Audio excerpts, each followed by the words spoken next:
You don't have a bad dog, you have bad structure. And I know that might hit a little bit, but most dogs that are dealing with behavioral issues are not actually broken.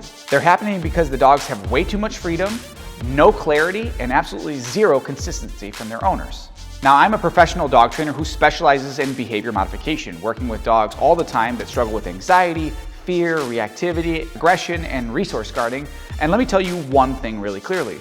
The dogs aren't the problem. It's what the dogs are allowed to rehearse every single day that creates the behavioral problems that they're dealing with. And once we fix that, everything starts to change. So let's break down what structure actually means and how the lack of it is actually creating the problem behaviors that you're dealing with. Number one, like I said, generally, your dog has too much freedom.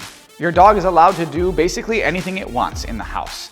They bark in the windows, they demand bark for attention, they're always seeking affection and attention from anybody in the house, they're doing destructive behaviors whenever, and they're just allowed to.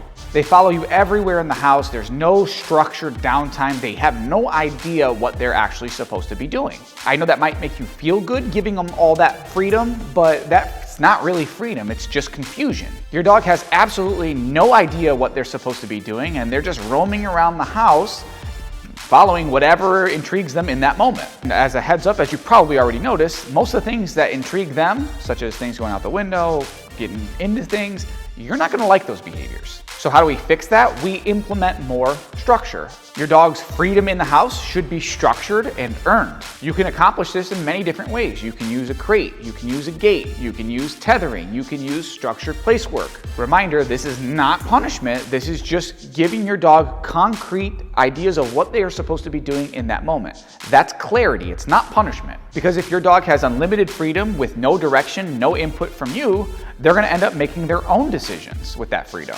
And those decisions are gonna become your problems. Number two, you have inconsistent rules with your dog.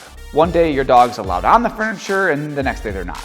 Sometimes their jumping is really, really cute and then you're telling them to get off. A big misconception is that your dog is just stubborn. He or she does what they want even if they know the rules, and that's not the case. Your dog is not actually stubborn, your dog is just confused. How do you fix that? Pick a standard and stick to it. What are your rules? You need to be absolutely crystal clear about that in your house to your dog every single day. If they could talk, they should be able to identify exactly what are the rules in the house. The 3 rules, the 5 rules, it doesn't matter. They should be able to tell you exactly what they are. Because structure only works if it's consistent. Is the dog allowed on the furniture? Yes or no? It should always be one or the other. I don't really care as long as you're consistent with it. Your dog should never be left guessing what the rules are, what they're allowed to do, what they're not allowed to do. The clearer your expectations can be, the sooner your dog stops guessing, your dog will stop getting in trouble. Because when your dog is guessing, they are just experimenting with different behaviors. And that's exactly where bad habits are started. Number 3. You talk way too much, but you say very little to your dog. So what do I mean by that? You repeat yourself over and over again, and your dog doesn't listen. So if you are saying, sit, sit, buddy, come on, sit, or come,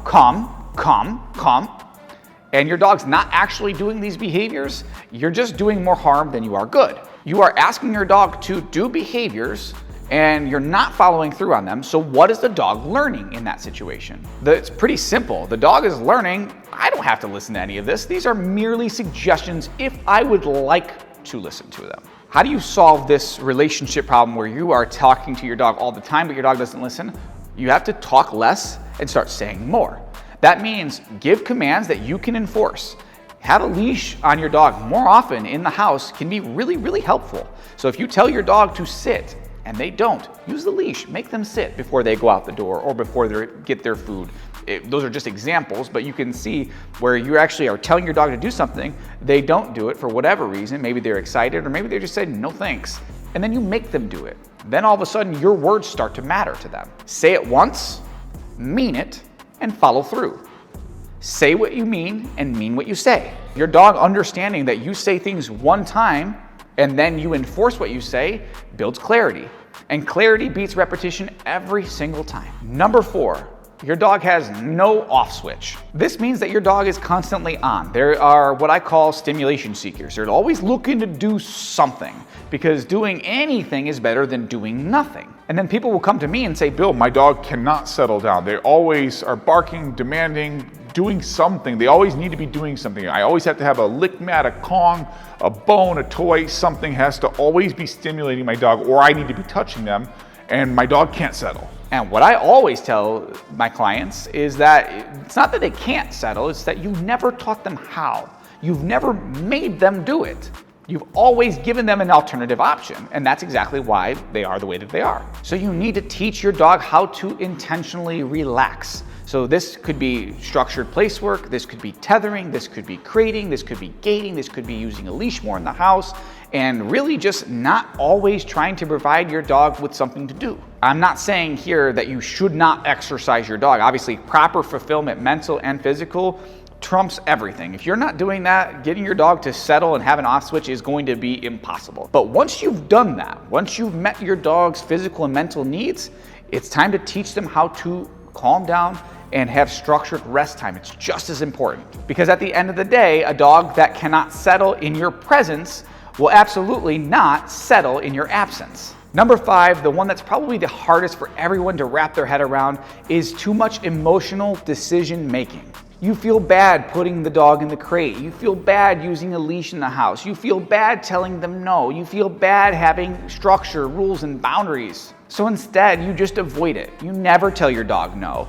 You never have them forced to relax and just decompress. You never ever do anything that makes your dog, or makes you feel like makes your dog sad. And then your dog ends up with no structure.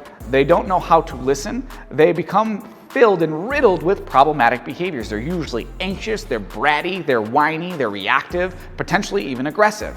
But here's the reality. This is not who the dog is supposed to be. The dog doesn't need you to feel bad for them. We need to stop as a society feeling bad for our dogs, for giving them rules, boundaries, and limits, for giving them clear communication, clear expectation, what they're allowed to do, and most certainly what they're not allowed to do.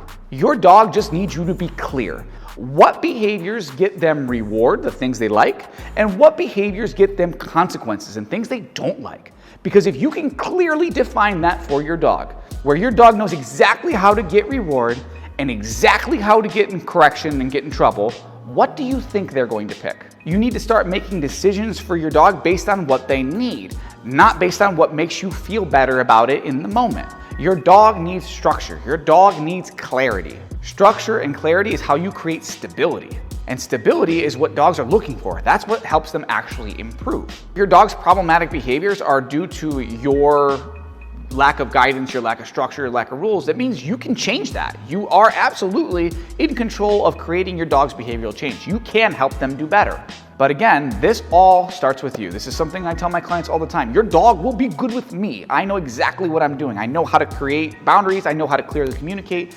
But true behavioral change starts with you, the owner. Because a dog's behavior cannot change until the human's behavior changes first. You can't just blame your dog. You can't just expect your dog to outgrow it. They're gonna outgrow their anxiety or their reactivity or their aggression, or they're just one-off issues. You need to change how you live with your dog every single day.